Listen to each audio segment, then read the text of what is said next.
പ്രിയപ്പെട്ട സുഹൃത്ത് നമസ്കാരം. ഇന്ന് ഒക്ടോബർ 3. ഇന്നത്തെ കറണ്ട് അഫയേഴ്സിലേക്ക് സ്വാഗതം. ഓരോ കോമ്പറ്റീഷനിലും കറണ്ട് അഫയേഴ്സിന്റെ പ്രാധാന്യം നമുക്ക് എല്ലാവർക്കും അറിയാവുന്നതാണ്. എന്നും നമ്മൾ സമയം കണ്ടെത്തിക്കൊണ്ട് കറണ്ട് അഫയേഴ്സ് അപ്ഡേറ്റ് ചെയ്യാൻ ശ്രമിക്കണം. ഓരോ പരീക്ഷകളിലും എവിടെയും നമുക്ക് നന്നായിട്ട് പെർഫോം ചെയ്യാൻ സാധിക്കും. നമുക്ക് ഇന്നത്തെ കറണ്ട് അഫയേഴ്സിലേക്ക് പോകാം.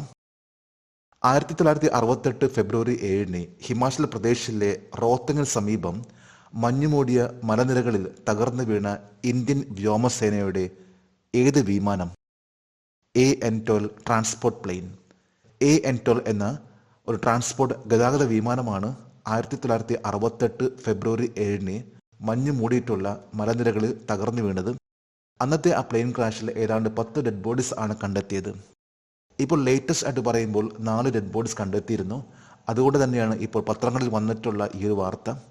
AN-12 എന്ന ഇന്ത്യൻ എയർഫോഴ്സിന്റെ വിമാനമാണ് അന്ന് തകർന്നു വീണിട്ടുള്ളത്. ഹിമാചൽ പ്രദേശിലെ റോത്തങ്ങിനടുത്തുള്ള ഡാക്ക ഗ്ലേസിയറിലാണ്, മഞ്ഞുമൂടിയ ആ ഒരു ഏരിയയിലാണ് ഇത് തകർന്നു വീണിട്ടുള്ളത്. അന്ന് ഏതാണ്ട് 102 പാസഞ്ചേഴ്സ് ആണ് ഇൻക്ലൂഡിംഗ് ക്രൂസ് അന്ന് ആ വിമാനപകടത്തിൽപ്പെട്ടത്. ലേറ്റസ്റ്റ് ആയിട്ട് ആർമിയുടെ ഡോഗ്ര സ്കൗട്ട്, ഈ സ്കൗട്ട് ആണ് 4 ഡെഡ് ബോഡീസ് കണ്ടെത്തിയിട്ടുള്ളത്. ഒന്നത് മലയാളിയായിരുന്നു, പത്തനംതിട്ട ഡിസ്ട്രിക്റ്റിൽ നിന്നുള്ള തോമസ് ചെറിയാൻ. ഏതാണ്ട് 16,000 അടി ഉയരത്തിലുള്ള മഞ്ഞുപാളിയിൽ നിന്നാണ് 4 ഡെഡ് ബോഡീസ് കണ്ടെത്തിയിട്ടുള്ളത്. ഹിമാചൽ പ്രദേശിലാണ് Dhaka glacier. AN-12 transport plane ആണെന്ന് തകർന്ന് വീണിട്ടുള്ളത് 1968 ഫെബ്രുവരി 7.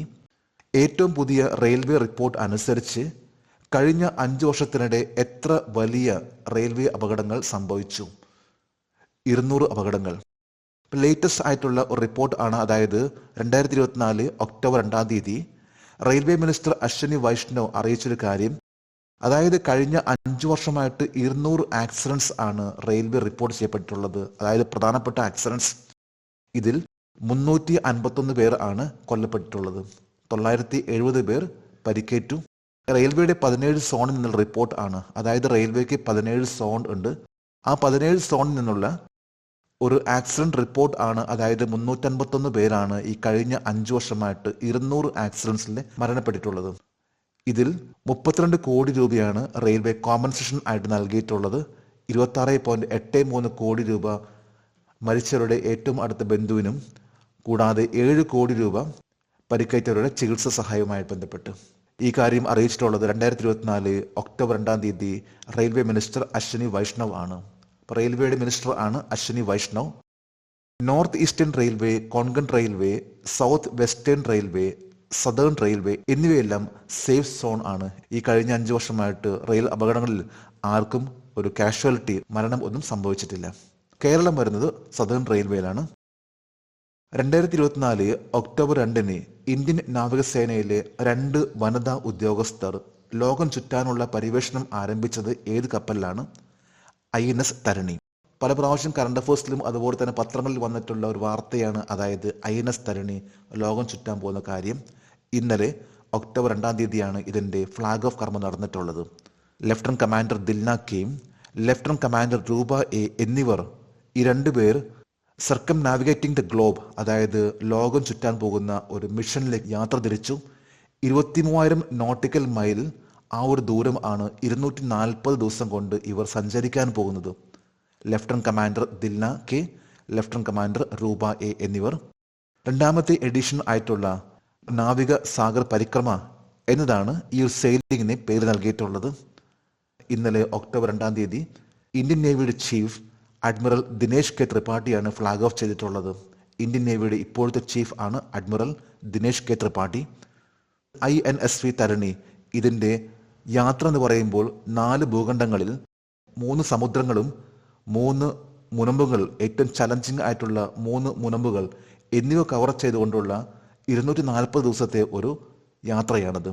2017 ഫെബ്രുവരി 18 അക്കോറിസ് ഷിപ്പ്യാർഡ് ലിമിറ്റഡ് INSV തരണി എന്ന 56 അടി നീളത്തിലുള്ള ഈ ഒരു ബോട്ട് നിർമ്മിച്ചിട്ടുള്ളത്. ഇതിലാണ് 2 നേവൽ ഓഫീസേഴ്സ് യാത്ര തിരിച്ചിട്ടുള്ളത്. ICC വനിതാ T20 ലോകകപ്പിന്റെ 9ാം പതിപ്പ് 2024 ഒക്ടോബർ 2 ആരംഭിച്ചത് ഏത് രാജ്യത്താണ്? United Arab Emirates. ഇന്നലെ ICC women's T20 world cup ആരംഭിച്ചു. UAE ആണ് ഈ ഒരു മാച്ച് കണ്ടക്ട് ചെയ്യുന്നത്.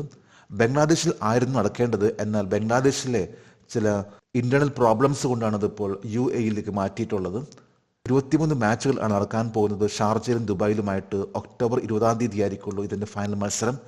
ICC വിമൻസ് T20 വേൾഡ് കപ്പിന്റെ ഫൈനൽ മത്സരം ഒക്ടോബർ 20 ഒൻപതാമത്തെ എഡിഷൻ ആയിട്ടുള്ള 9ാമത്തെ പതിപ്പായിട്ടുള്ള ICC വിമൻസ് T20 വേൾഡ് കപ്പിൽ 6 പ്രാവശ്യം വിജയിച്ചിട്ടുള്ളത് 7ാമത്തെ ഒരു വിജയത്തിന് വേണ്ടിയാണ് ഓസ്ട്രേലിയ ശ്രമിക്കാൻ പോകുന്നത്.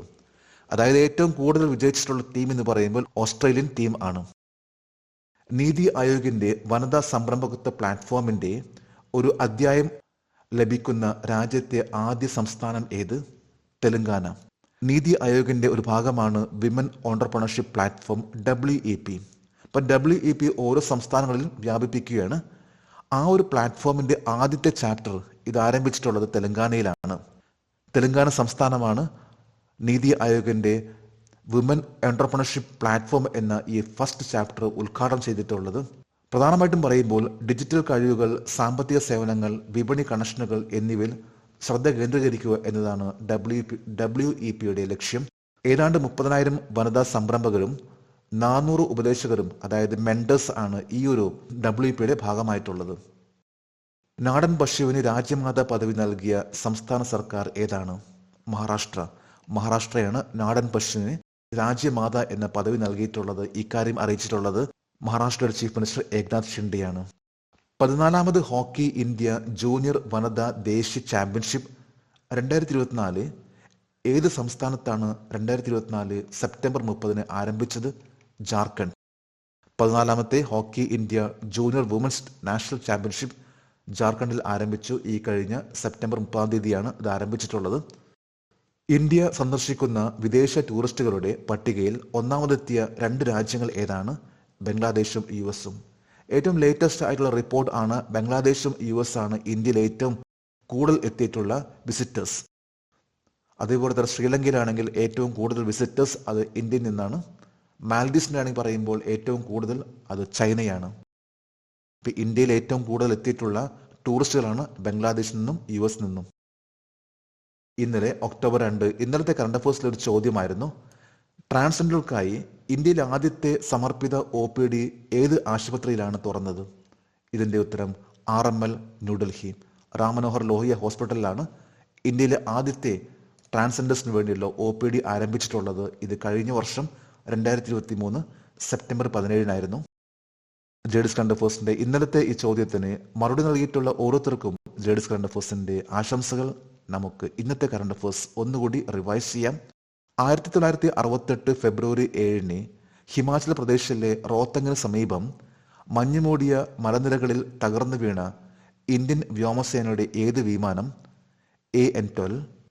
ഏറ്റവും പുതിയ റെയിൽവേ റിപ്പോർട്ട് അനുസരിച്ച് കഴിഞ്ഞ 5 വർഷത്തിനിടെ എത്ര വലിയ റെയിൽവേ അപകടങ്ങൾ സംഭവിച്ചു? 200 അപകടങ്ങൾ. 2024 ഒക്ടോബർ 2 ഇന്ത്യൻ നാവികസേനയിലേക്ക് 2 വനിതാ ഉദ്യോഗസ്ഥർ ലോകം ചുറ്റാനുള്ള പര്യവേഷണം ആരംഭിച്ചത് ഏത് കപ്പലിലാണ്? INSV തരണി. ICC വനിതാ T20 ലോകകപ്പിന്റെ 9ാം പതിപ്പ് 2024 ഒക്ടോബർ 2 ആരംഭിച്ചത് ഏത് രാജ്യത്താണ്? United Arab Emirates. നീതി ആയോഗിന്റെ വനിതാ സംരംഭകത്വ പ്ലാറ്റ്ഫോമിന്റെ ഒരു അധ്യായം ലഭിക്കുന്ന രാജ്യത്തെ ആദ്യ സംസ്ഥാനം ഏത്? തെലങ്കാന.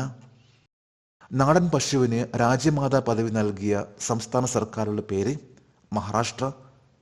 14ാമത് ഹോക്കി ഇന്ത്യ ജൂനിയർ വനിതാ ദേശീയ ചാമ്പ്യൻഷിപ്പ് 2024 ഏത് സംസ്ഥാനത്താണ് 2024 സെപ്റ്റംബർ 30 ആരംഭിച്ചത്? ജാർഖണ്ഡ്. ഇന്ത്യ സന്ദർശിക്കുന്ന വിദേശ ടൂറിസ്റ്റുകളുടെ പട്ടികയിൽ ഒന്നാമതെത്തിയ 2 രാജ്യങ്ങൾ ഏതാണ്? ബംഗ്ലാദേശും US-ഉം. ഇന്ന് ഒക്ടോബർ 3 ഇന്നത്തെ കറണ്ട് അഫയേഴ്സിലെ ഒരു ചോദ്യമാണ്, ICC വനിതാ T20 ലോകകപ്പിന്റെ 9ാം പതിപ്പിനെ പ്രതിനിധീകരിക്കുന്ന ഇന്ത്യൻ ടീമിന്റെ വൈസ് ക്യാപ്റ്റൻ ആരാണ്? 3 ഓപ്ഷൻസ് ആണ് നൽകിയിട്ടുള്ളത്. ഈ ചോദ്യത്തിന്റെ ഉത്തരം അറിയാമെങ്കിൽ ഇന്നത്തെ കറണ്ട് അഫയേഴ്സിന്റെ കമന്റ് ബോക്സിൽ രേഖപ്പെടുത്തുവാൻ അഭ്യർത്ഥിക്കുന്നു. നാളത്തെ കറണ്ട് അഫയേഴ്സിൽ ഇതിന്റെ ഉത്തരം ഉണ്ടായിരിക്കും. കഴിഞ്ഞ ആഴ്ചയിലെ കറണ്ട് അഫയേഴ്സ് PDF ഫോർമാറ്റിൽ ഈ കറണ്ട് അഫയേഴ്സിന്റെ ഡിസ്ക്രിപ്ഷൻ ബോക്സിൽ അതിന്റെ ലിങ്ക് ഇട്ടിട്ടുണ്ട്. താല്പര്യമുള്ളവർക്ക് കഴിഞ്ഞ ആഴ്ചത്തെ കറണ്ട് അഫയേഴ്സിന്റെ എല്ലാ ചോദ്യങ്ങളും ഉത്തരങ്ങളും ഡൗൺലോഡ് ചെയ്യാം.